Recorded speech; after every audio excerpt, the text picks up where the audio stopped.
Formula One announced the announcement of F1 Las Vegas on the 31st of March 2022, which caught the drivers from various teams off guard. The Las Vegas Grand Prix will be held on Saturday in November 2023, and it'll be one of the 3 races held in the United States alongside Miami and Austin. The Formula One social media account posted a video in which drivers discussed the Las Vegas Grand Prix. The drivers were astonished in a video posted to F1 social media, reacting to the confirmed news about the Las Vegas GP Alpine driver Esteban Ocon, saying, "Hopefully we can all meet at the casino." Hey everyone, welcome back to the F1 Trackside. In this video, we'll be talking about the Las Vegas Grand Prix. And before we start, make sure to hit the subscribe button and turn on the notification bell. Done? Let's get started. Knowing that it's a great party city, it's difficult for a racing driver to, commented 7-time world champion Lewis Hamilton in response to the Las Vegas GP news. "I'm not sure how we'll spend our time that weekend. There'll be a lot of activity.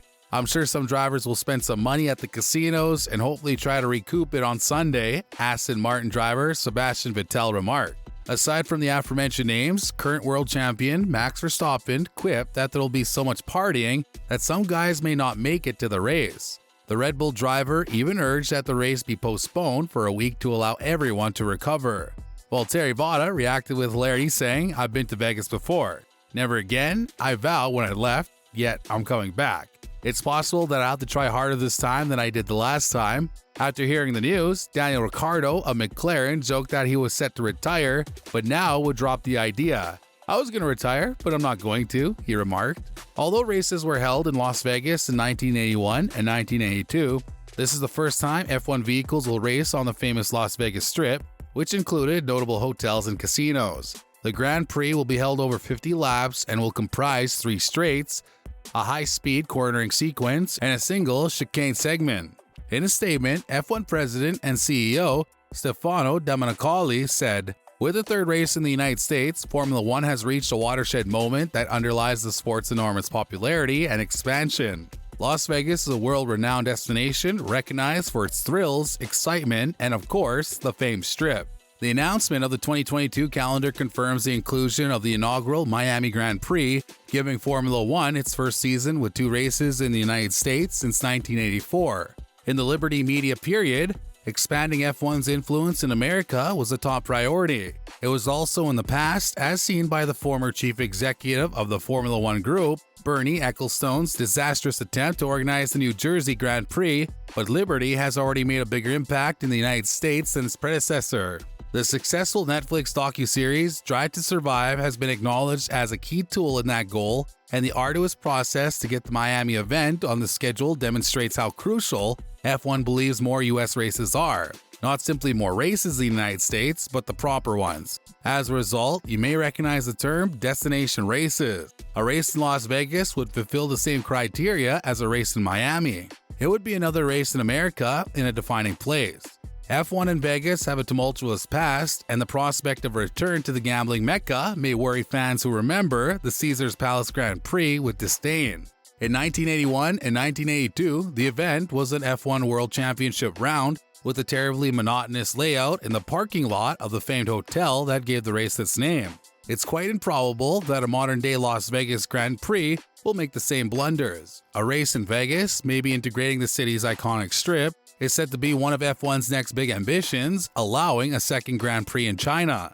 Adding a 3rd race in the United States fits with F1's ambitions regardless of the nationality of its competitors. However, adding another race in China could rely on whether Formula 2 driver Guanyu Zhou makes the grid. The last time F1 had 3 races in the United States was in 1982, which also happened to be the last time Vegas was on the calendar. In the subsequent years, the city has been linked to an F1 race several times, but no significant progress has been made. Surprisingly, a party involved in the Ecclestones era's final attempt remained a thorn in Liberty Media's side as well.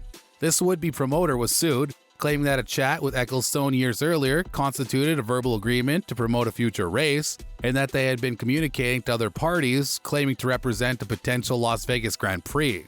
That issue has now been rectified, and it's understood that F1 is formally examining the idea of a race with the Las Vegas Convention and Visitors Authority, even if only tentatively. This government agency wields considerable power in Vegas, which, as a city resort, is heavily reliant on tourism, which has suffered as a result of the COVID-19 outbreak. The LVCVA has sought to attract big sporting events to Las Vegas, including the NBA All-Star Game, WWE SummerSlam, CONCACAF Gold Cup, and even the 2022 NFL Draft, while the Raiders have called Vegas home since 2020. F1 said to be certain that a Grand Prix would be a fantastic addition to the Vegas portfolio, and the proper kind of Las Vegas Grand Prix might be also a solid addition to the World Championship. If such a race were to take place, both sides would have a lot of obstacles to overcome, but it's considered to be a possibility that both parties are interested in.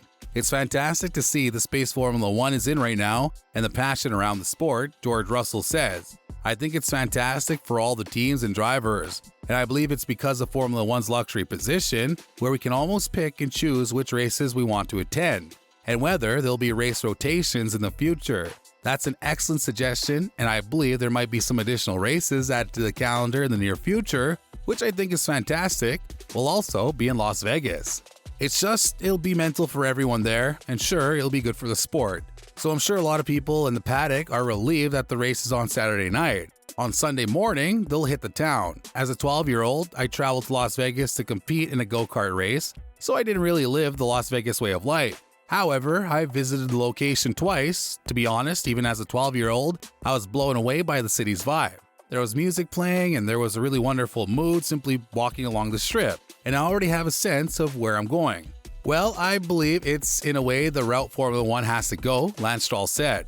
The sport is developing and it's excellent for the American consumer, and I believe that having the race in Miami and having the race in Vegas is attracting a lot of attention to Formula 1. So, it's terrific for our sport in terms of viewership and growth. I believe racing in those locations will be fantastic. I'm sure the weekends will be thrilling and the buzz in Vegas and Miami will be palpable.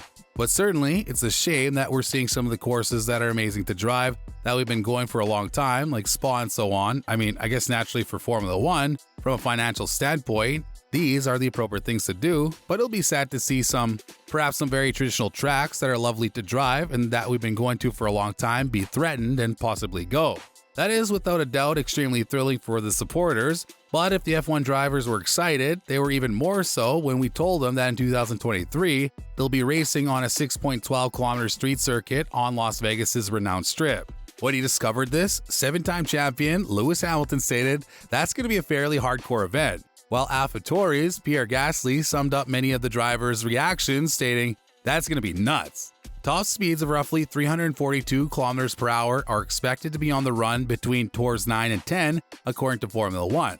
The 14-turn course is 6.12 kilometers long, and the event will be 50 laps long.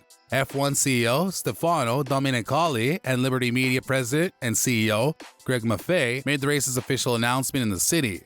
Rather than working with a third-party promoter, F1 will work with Live Nation Entertainment, another Liberty Media company, to sell the race. Did you find this video informative or helpful? Let us know in the comment section below. Make sure to subscribe so you don't miss out on my future videos. Don't forget to like and share, and take care.